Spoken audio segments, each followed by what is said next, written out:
Good morning all of you. Welcome to Harshit YouTube channel. ఈరోజు వీడియోలో మనం వెరీ ఇంపార్టెంట్ సమిట్స్ కాన్సెప్ట్లో కన్ఫామ్గా ఎగ్జామ్లో క్వశ్చన్ వచ్చే టాపిక్ నుంచి ఈరోజు మనం వీడియో చేయబోతున్నాం. సో సమిట్ వచ్చేసరికి ఏంటి అంటే బ్రిక్స్ సమిట్ అని చెప్తాం మనం. వెరీ ఇంపార్టెంట్, ఓకేనా. సో బ్రిక్స్ సమిట్ అనేది అసలు బ్రిక్స్లో దేశాలు ఏమున్నాయి, నెక్స్ట్ ఇంకా బ్రిక్స్ సమిట్ 2025 ఎక్కడ జరిగింది, 2026 ఎక్కడ జరగబోతుంది, భారతదేశానికి సభ్యత్వం ఉందా లేదా, నెక్స్ట్ బ్రిక్స్ సమిట్లో తీసుకున్న నిర్ణయాలు ఏంటి, బ్రిక్స్ యొక్క నినాదం ఏంటి, ఓకేనా. ఇటువంటి క్వశ్చన్స్ ఎగ్జామ్స్లో అడుగుతున్నాడండి. సో క్వశ్చన్స్ తగ్గట్టే విధంగానే మనం కంటెంట్ అంతా కూడా ఈ వీడియోలో మనం చెప్దాం మనం. నెక్స్ట్ ఇంకొకటి 2025 మన జూన్లో జరిగిన యూపీఎస్సీ ఎగ్జామ్స్లో కూడా బ్రిక్స్ సమిట్ నుంచి క్వశ్చన్ రావడం జరిగింది. అయితే 2024కు సంబంధించిన సమిట్ అడిగాడు, ఓకేనా. బట్ ఇప్పుడు ఎగ్జామ్స్లో నెక్స్ట్ ఇయర్ జరగబోతున్న ఎనీ కాంపిటేటివ్ ఎగ్జామ్ ఖచ్చితంగా మనకి 2025 సమిట్ గురించి క్వశ్చన్ వచ్చే అవకాశం ఉంది. So very important. సో తెలుసుకుందాం. యాక్చువల్గా దీనికి అసలు డెఫినేషన్ ఆఫ్ బ్రిక్స్ అనేసరికి ఒక క్లారిటీ తీసుకోవాలండి, ఓకేనా. సో స్టార్టింగ్ ఇనిషియల్గా 5 కంట్రీస్ ఉండేది దీంట్లో, ఓకేనా. సో ఫస్ట్ వన్ వచ్చేసరికి ఏంటి అంటే మనకి ఇక్కడ బ్రెజిల్ అని చెప్తాం మనం. ఫస్ట్ కంట్రీ ఏంటి అంటే బ్రెజిల్ అని చెప్తాం. సెకండ్ కంట్రీ ఏంటి అంటే రష్యా అంటాం మనం. థర్డ్ కంట్రీ వచ్చేసరికి ఇండియా. ఫోర్త్ కంట్రీ వచ్చేసరికి చైనా. ఫిఫ్త్ కంట్రీ వచ్చేసరికి సౌత్ ఆఫ్రికా అంటాం మనం, ఓకేనా.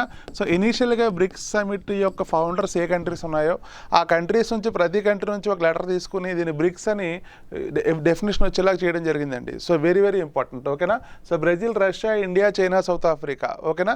ఈ బ్రిక్స్ సమిట్లో మనకి ఇక్కడ ఇండియా అనేది ఫౌండింగ్ మెంబర్ అండి. స్థాపించినప్పుడు నుంచి కూడా భారతదేశం బ్రిక్స్ కూటమిలో ఉంది. వెరీ ఇంపార్టెంట్, ఓకేనా. మరి అటువంటి 5 దేశాలు ఉన్న బ్రిక్స్ కూటమి ఇప్పుడు ప్రజెంట్ ఎన్ని దేశాలు ఉన్నాయని ఎగ్జామ్లో అడుగుతాడు, ఓకేనా. 2025 నాటికి బ్రిక్స్ కూటమిలో ఎన్ని దేశాలు ఉన్నాయంటే మనకి ఇక్కడ 11 దేశాలు ఉన్నాయండి. సో 2025కి వచ్చేసరికి మనకి బ్రిక్స్ కూటమిలో ఎన్ని దేశాలు ఉన్నాయంటే 11 కంట్రీస్ అని గుర్తుపెట్టుకోవాలి. చాలా ఇంపార్టెంట్. ఇది ఎగ్జామ్ పాయింట్ ఆఫ్ వ్యూలో క్వశ్చన్ ఖచ్చితంగా వస్తుందండి, ఓకేనా. నెక్స్ట్ ఇంకొకటి 11 దేశాల యొక్క అధ్యక్షులు, ప్రధానమంత్రులు కూడా ఈ ఫోటోలో ఆల్రెడీ మనకి ఇక్కడ ఈ స్లైడ్లో కనబడుతుంది. So very important. నెక్స్ట్ ఇంకా మనకి అబ్జర్వ్ చేస్తే 11 కంట్రీస్ అంటున్నాం, 5 కంట్రీస్ కాస్త ఇంకొక 6 కంట్రీస్ అనేది యాడ్ అవ్వడం జరిగింది. సో 6 దేశాలు కూడా మనం ఇక్కడ క్లారిటీగా మనం తెలుసుకోవాలి. సో 2025లో అయితే మనకి ఈ సంవత్సరంలో కొత్తగా బ్రిక్స్ కూటమిలో చేరిన దేశం ఏంటి అంటే మనకి ఇక్కడ ఇండోనేషియా అని చెప్తాం. బట్ దానికంటే ముందు ఇంకో 5 కంట్రీస్ కూడా మనం క్లారిటీగా తెలుసుకోవాలి.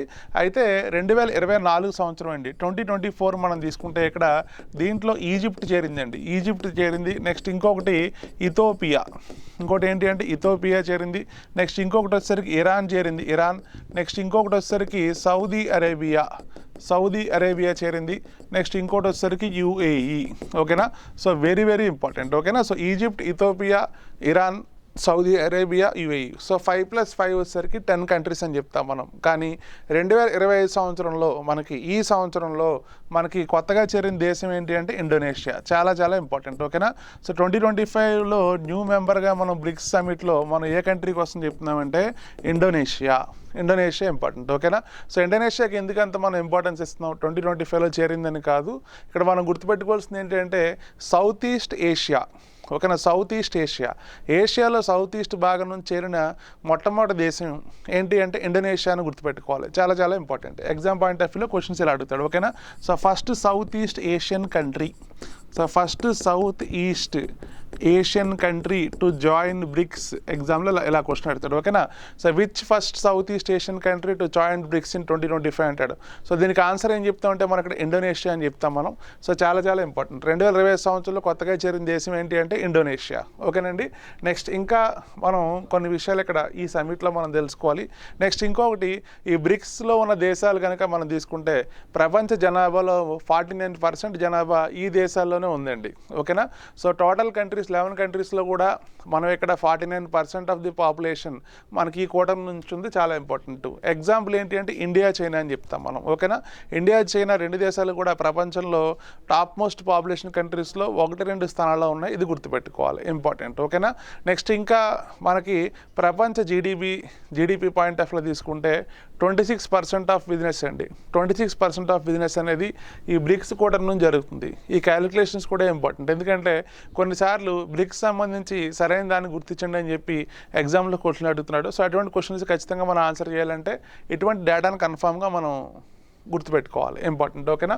సో ఇంకా దీనికోసం మనం డిస్కస్ చేద్దాం బ్రిక్స్ పాయింట్ ఆఫ్ వ్యూలో, ఓకేనా. సో 2025 బ్రిక్స్ సమిట్ ఎక్కడ జరిగింది అంటే బ్రెజిల్లో జరిగిందండి.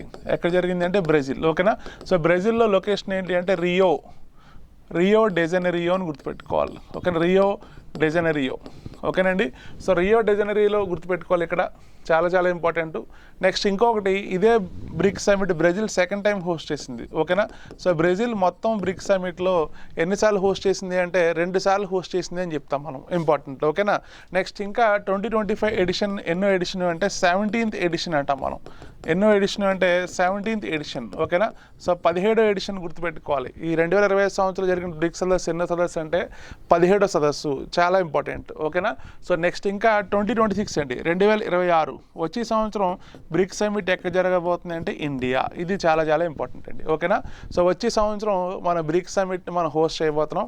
ఎగ్జామ్ పాయింట్ ఆఫ్ వ్యూలో క్వశ్చన్స్ వచ్చే అవకాశం ఉంది. ఓకేనా, సో ఈ సంవత్సరం ఎక్కడ అంటే బ్రెజిల్ అని చెప్తాం మనం, నెక్స్ట్ ఇయర్ ఎక్కడ అంటే ఇండియా అని చెప్తాం మనం, ఇంపార్టెంట్. ఓకేనా, సో నెక్స్ట్ ఇంకా మనకు అబ్జర్వ్ చేస్తే ఈ 2025 బ్రిక్స్ సమిట్ యొక్క నినాదం ఏంటి అంటాడు, లేకపోతే బ్రెజిల్ అధ్యక్షుడు ఎవరని అడుగుతాడు ఎగ్జామ్లో. ఓకేనా, సో బ్రెజిల్ అధ్యక్షుడు ఎవరు అంటే ఇక్కడ మనకి లూలా డి సిల్వా అని చెప్తాం మనం. ఎవరు అంటే లూలా డి సిల్వా అంటాం మనం. ఓకేనండి, సో ఎగ్జామ్ పాయింట్ ఆఫ్ వ్యూలో క్వశ్చన్స్ ఎలా అడుగుతాడు. సో బ్రెజిల్ అధ్యక్షుడు ఎవరు అంటే Lula da Silva, Lula da Silva అని గుర్తుపెట్టుకోవాలి, ఇంపార్టెంట్. ఓకేనా, సో నెక్స్ట్ ఇంకా థీమ్ ఏంటి అంటాడు. అయితే థీమ్ దీనికి ఏం పెట్టారంటే మనకి ఇక్కడ స్ట్రెంథనింగ్ గ్లోబల్ సౌత్ కోఆపరేషన్ అంటాం మనం. ఓకేనా, సో స్ట్రెంథనింగ్. ఓకేనా, సో థీమ్ వచ్చేసరికి ఏంటి అంటే ఇక్కడ మనకి strengthening global south cooperation. Okay, strengthening global south cooperation inclusive. ఓకేనండి, సో ఇన్క్లూజివ్ అంటున్నాం మనం, inclusive and sustainability governance, inclusive and sustainability governance అంటాం. ఓకేనండి, సో మొన్న యూపీఎస్సీలో అడిగిన ప్రిలిమ్స్ ఎగ్జామ్లో అడిగిన క్వశ్చన్ అండి ఇది. ఓకేనా, so what is the theme of BRICS summit 2025 ఎగ్జామ్లో క్వశ్చన్స్ అడుగుతున్నాడు. ఓకేనా, so strengthening global south cooperation inclusive and sustainable governance. ఓకేనా, సుస్థిర అభివృద్ధి అని చెప్తాం మనం. ఒక రకంగా చెప్పాలంటే సుస్థిర అభివృద్ధి అనేది దీని మీనింగ్ అండి. ఓకేనా, ఇంపార్టెంట్. అయితే మరి ఈ సమిట్కి భారతదేశం నుండి మన ఇండియన్ ప్రైమ్ మినిస్టర్ ఎవరు అంటే నరేంద్ర మోడీ గారు అటెండ్ అవ్వడం జరిగింది. So very very important summit for India అని చెప్తాం మనం. భారతదేశానికి చాలా ముఖ్యమైన సమిట్. ఎందుకంటే పహల్గామ్ అటాక్ అండి, భారతదేశంలో పహల్గామ్ దాడి జరిగిన తర్వాత మోడీ గారు పాల్గొన్న మొట్టమొదటి సదస్సు ఏంటి అంటే బ్రిక్స్ సమిట్ అని చెప్తాం. నెక్స్ట్ ఇంకొకటి, ఈ బ్రిక్స్ సమిట్ గురించిలో మనం టెర్రరిజం కోసం, ఉగ్రవాదం కోసం నొక్కి మరీ చెప్పాం ఈ సమిట్లో. ఓకేనా, సో ప్రపంచ దేశాలు ఏదైనా ఉగ్రవాదాన్ని ప్రోత్సహించొద్దు, మేము ఉగ్రవాదానికి ప్రత్యేకంగా మేము వ్యతిరేకం అని చెప్పి మోడీ గారు ఒక స్టేట్మెంట్ ఇవ్వడం జరిగింది, ఇంపార్టెంట్. ఓకేనా, సో నెక్స్ట్ ఇంకా మన దీంట్లో తెలుసుకోవాల్సిన విషయాలు ఏంటి అంటే ఈ సమిట్కి రష్యా అధ్యక్షుడు పుతిన్ కానీ చైనా అధ్యక్షుడు జింగ్పింగ్ కానీ ఇద్దరు కూడా హాజరు కాలేదు, వర్చువల్గా పార్టిసిపేట్ చేశారు. ఓకేనా, సో వర్చువల్గా పార్టిసిపేట్ చేసిన అధ్యక్షులు ఎవరు అంటే రష్యా అధ్యక్షుడు పుతిన్, నెక్స్ట్ ఇంకొకటి చైనా అధ్యక్షుడు జింగ్పింగ్. ఇద్దరు కూడా ఈ సమిట్కి రాలేదు, వర్చువల్గా మాత్రం పార్టిసిపేట్ చేశారు. సో ఎగ్జామ్లో క్వశ్చన్ అడిగితే ఈ విధంగా అడిగే అవకాశం ఉంది, చూసుకోవాలి. ఓకేనా, సో నెక్స్ట్ ఇంకా బ్రిక్స్ సమిట్లో మనం తెలుసుకోవాల్సిన విషయాలు ఇక్కడ. సో ఇక్కడ బ్రిక్స్ సమిట్లో 11 అసోసియేట్ కంట్రీస్ అంటాం మనం. ఏమంటామంటే 11 అసోసియేట్ కంట్రీస్. ఓకేనా, 11 సహరాష్ట్ర దేశాలు అంటాం మనం. ఓకేనా, కొత్తగా 11 మందిని మనం దీంట్లో చేర్చుకోవడం జరిగింది. సో అసోసియేట్ మెంబర్స్ ఎన్ని కంట్రీస్ అంటే 11 కంట్రీస్ అని చెప్తాం మనం బ్రిక్స్ సమిట్లో. ఓకేనా, సో అయితే బ్రిక్స్ సమిట్లో మనం ఏం డెసిషన్ తీసుకున్నాము, ఓకేనా, ఏం మాట్లాడాము అన్నది ఒకసారి క్లారిటీగా మనం డిస్కస్ చేద్దాం. ఓకేనా, సో అయితే బ్రిక్స్ సమిట్లో మనం తెలుసుకున్నదల్లా ఒకటే, ఆర్టిఫిషియల్ ఇంటెలిజెన్స్ని ఏ విధంగా వినియోగించుకోవాలి. ఓకేనా, so using of artificial intelligence అని చెప్తాం మనం, ఇది ఇంపార్టెంట్. నెక్స్ట్ ఇంకొకటి ఐక్యరాజ్య సమితి గురించి కూడా కొన్ని మాటలు మనం మాట్లాడాం. ఎలా అంటే యుఎన్ఎస్సి అని చెప్తాం మనం, యుఎన్ఎస్సి. ఓకేనా, యుఎన్ఎస్సి అంటే యునైటెడ్ నేషన్స్ సెక్యూరిటీ కౌన్సిల్ అంటాం మనం. తెలుగులో వచ్చేసరికి ఏంటి అంటే భద్రతా మండలి, తెలుగులో ఏమంటామంటే భద్రతా మండలి అంటాం. ఓకేనా, సో ఐక్యరాజ్య సమితి ఏర్పడి ప్రపంచంలో 80 సంవత్సరాలు పూర్తవుతుంది. సో ఖచ్చితంగా ఐక్యరాజ్య సమితి భద్రతా మండలిలో కొన్ని సంస్కరణలు తీసుకురావాలి, కొన్ని రీఫార్మ్స్ అనేవి ఖచ్చితంగా తీసుకురావాలని చెప్పి ఒక స్టేట్మెంట్ ఇచ్చాం బ్రిక్స్ దేశాలన్నీ కూడా. ఇది చాలా చాలా ఇంపార్టెంట్. నెక్స్ట్ ఇంకొకటి మనకి WTO అంటాం కదా, WTO వరల్డ్ ట్రేడ్ ఆర్గనైజేషన్. ఓకేనా, ప్రపంచ వాణిజ్య సంస్థ కానీ లేకపోతే భద్రతా మండలి కానీ, ఈ 2 సంస్థలు కూడా తీవ్రవాదాన్ని ఎదుర్కోవడంలో విఫలమయ్యాయి. ఓకేనా, సో టెర్రరిజంని ఎదుర్కోవడంలో ఫెయిల్యూర్ అయ్యాయి కంట్రీస్ అని చెప్పి మనం ఒక స్టేట్మెంట్ ఇవ్వడం జరిగింది. ఓకేనా, స్టేట్మెంట్లు చాలా చాలా ఇంపార్టెంట్, ఎగ్జామ్లో క్వశ్చన్స్ అడిగే అవకాశం ఉంది. ఒకటేమో ఆర్టిఫిషియల్ ఇంటెలిజెన్స్ కోసం ఇచ్చాం, సెకండ్ వన్ ఏమో యుఎన్ఎస్సి కోసం ఇచ్చాం, థర్డ్ వన్ ఏమో WTO వరల్డ్ ట్రేడ్ ఆర్గనైజేషన్ కోసం ఇచ్చాం. ఓకేనా. సో ఎగ్జామ్ పాయింట్ ఆఫ్ వ్యూలో బ్రిక్స్ మీద మనకు వస్తే క్వశ్చన్స్ ఈ విధంగా వచ్చే అవకాశం ఉందండి. చాలా చాలా ఇంపార్టెంట్. ఓకేనా. నెక్స్ట్ ఇంకా మనకు అబ్జర్వ్ చేస్తే బ్రిక్స్కి కూటమికి ఒక బ్యాంక్ ఉందండి. ఆ బ్యాంక్ పేరు ఏంటి అంటే NDB అంటాం మనం. ఏమంటామంటే NDB అంటాం మనం. ఓకేనా.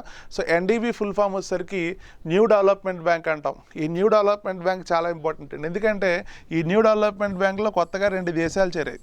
కొత్తగా ఎన్ని దేశాలు చేరాయి అంటే ఒక 2 దేశాలు చేరాయి. ఓకేనా. సో ఫస్ట్ కంట్రీ వచ్చేసరికి ఏంటి అంటే కొలంబియా ఇంపార్టెంట్. సెకండ్ కంట్రీ వచ్చేసరికి ఏంటి అంటే ఉజ్బెకిస్తాన్. ఓకేనా.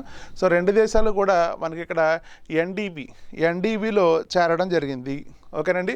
సో ఎగ్జామ్ పాయింట్ ఆఫ్ వ్యూలో మనకి ఇక్కడ కొత్తగా చేరిన 2 దేశాలు ఏంటి అంటాడు, లేకపోతే బ్రిక్స్లో కొత్తగా చేరిన దేశం ఏంటి అంటాడు. కొత్తగా చేరిన దేశం ఏంటి అంటే ఇండోనేషియా అని చెప్తాం మనం. ఓకేనా. సో చాలా ఇంపార్టెంట్. నెక్స్ట్ ఇంకా ఈ బ్రిక్స్ కూటమి బ్రెజిల్లో జరిగింది. అయితే మోడీ గారికి మనకి బ్రెజిల్ దేశం హైయెస్ట్ అవార్డు ఇచ్చిందండి. ఆ దేశంలో అత్యున్నత పౌర పురస్కారం అని చెప్తాం మనం బ్రెజిల్ దేశంలో. ఓకేనా. సో ఆ పురస్కారం మోడీ గారికి ఇచ్చింది. ఆ పురస్కారం గురించి కూడా క్వశ్చన్ అడిగే అవకాశం ఉంది అవార్డు. ఓకేనా. సో అవార్డు ఏంటి అంటే Order of Collar of Southern Cross. ఓకేనా. So Order of Collar of Southern Cross. ఓకేనండి.